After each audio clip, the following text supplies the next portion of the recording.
Ẹ̀yin èèyàn lé èwo lẹ ṣé àlàáfíà ni ẹ wà? Ìròyìn tá a gbọ́ òní nípa abilékọ Dr. Betta Edu nípa owó ìlú tí wọ́n ní wọ́n ṣe mágùnmágùn. Wọ́n ní owó náà wọ́n ní ó wọ 585 million, èyí tí wọ́n san sí inú àkáǹtì tó jẹ́ private account. Wọ́n ní àṣírí wọn tú. Wọ́n ní bàbá wa Bọ́lá Tinubu dẹ̀ sọ fún wọn pé kí wọ́n lọ fi ìdí a ilé náà. Ẹ jẹ́ ká jọ gbọ́ gbogbo nǹkan tó ṣẹlẹ̀. Wọ́n ní lórí ẹ̀sùn ìkówójẹ, wọ́n ní bàbá wa Bọ́lá Tinubu wọ́n ní wọ́n ti gbaṣẹ́ lọ́wọ́ dókítà Betta Edu. Wọ́n ní wọ́n sọ pé wọ́n kó owó jẹ èyí tó wọ 585 million naira. Wọ́n ní wọ́n san owó yìí, wọ́n ní wọ́n san sínú private account. Èyí ni ọ̀rọ̀ tá a gbọ́. Wọ́n ní bàbá wa Bọ́lá Tinubu ti gbaṣẹ́ lọ́wọ́ wọn. Wọ́n ní Dr. Betta Edu is the humanitarian affairs for poverty and aviation. Wọ́n ní bàbá wa Bọ́lá Tinubu dẹ̀ ní pé kí wọ́n lọ fi ìdí álé nítorí pé wọ́n fi ẹ̀sùn kàn wọ́n pé wọ́n kó 585 million naira jẹ. Wọ́n ní wọ́n san owó yìí sí private account wọn. Wọ́n ní wọ́n ti gbé àwọn EFCC, Economic for Financial Crime Commission, dìde láti lọ máa ṣe ìwádìí lórí Dr. Betta Edu fún owó tí wọ́n kó jẹ yìí. Wọ́n ní ọ̀gbẹ́ni Anju Igelare, wọ́n ní àwọn ni wọ́n sọ ọ̀rọ̀ yìí fún àwọn oníròyìn nípa bí ọ̀rọ̀ yìí ṣe jáde wípé wọ́n ń ṣe investigation. Wọ́n ní àwọn development was announced nínú statement wọn wípé President Special Adviser on Media and Publicity Ajuri Ngelale, wọ́n ní àwọn ni wọ́n sọ ọ̀rọ̀ yìí jáde wípé wọ́n ní wọ́n kó Dr. Betta Edu ó kó owó jẹ èyí tó wọ 585 million, wípé wọ́n san sí private account. Wọ́n ní statement tí Anjuri Ngelale sọ yìí, wọ́n ní pé wọ́n direct sí Economic and Financial Crime Commission, èyí tó jẹ́ EFCC, wípé kí wọ́n ṣe investigation lórí mínísítà yìí tó jẹ́ Humanitarian Affairs of Poverty Alleviation. Wọ́n ní pé wọ́n sọ wípé wọ́n kó owó jẹ, wípé àwọn fẹ́ kí gbogbo ọ̀rọ̀ yìí kó yanjú, wípé kí ó dẹ̀ wà transparent sí gbogbo àwọn ọmọ Nàìjíríà. Ọjọ́ 8 oṣù kìíní ọdún 2024 ni ọ̀rọ̀ yìí jáde. Lórí Ngelale fi lélẹ̀ láti sọ ọ̀rọ̀ tí wọ́n mọ̀ lórí bí arábìnrin Dr. Betta Edu yìí ṣe kó owó yìí jẹ. Wọ́n ní bàbá wa Bọ́lá Tinubu ti gbaṣẹ́ lọ́wọ́ mínísítà Dr. Betta Edu wípé kí wọ́n jókòó sí ilé wọn títí tí ìwádìí á fi tán lórí ẹ̀sùn ìkówójẹ èyí tí wọ́n fi kàn wọ́n.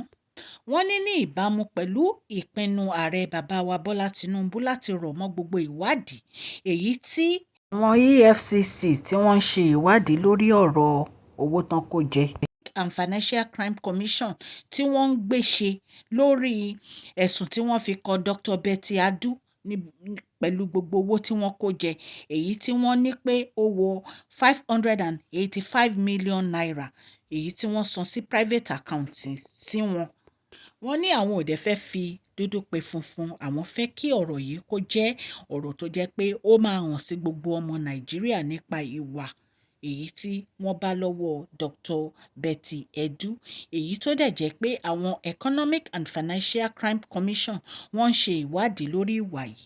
Wọ́n ní ìtorí ẹ̀ ni wọ́n fi sọ ọ̀rọ̀ yìí jáde fún bàbá wa Bọ́lá Tinubu.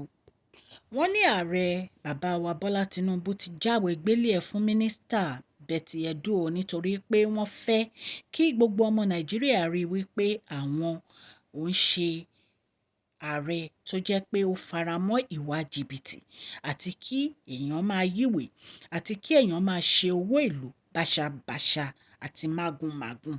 Wọ́n ní bàbá wa Bọ́lá Tinubu ní àwọn ò ní faramọ́ irú ìwàkiwà yìí. Wọ́n ní torí ẹ̀ ni wọ́n fi ní kí mínísítà Betta Edu kó jókòó sílé wọn títí tí àwọn EFCC Economic and Financial Crime Commission ni wọ́n á fi ṣe ìwádìí títí tí wọ́n á fi mọ nǹkan tí wọ́n máa ṣe sí ọ̀rọ̀ wọn.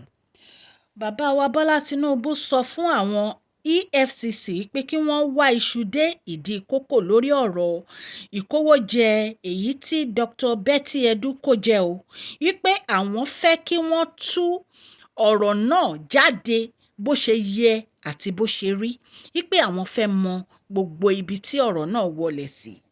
Bàbá wa ní àwọn fẹ́ gbọ́ èsì ọ̀rọ̀ yìí ní kíákíá. Bàbá wa tún tẹ̀síwájú wípé ẹni tí ọ̀rọ̀ yìí bá símọ́ lórí gbogbo wọn náà máa fi jófin o.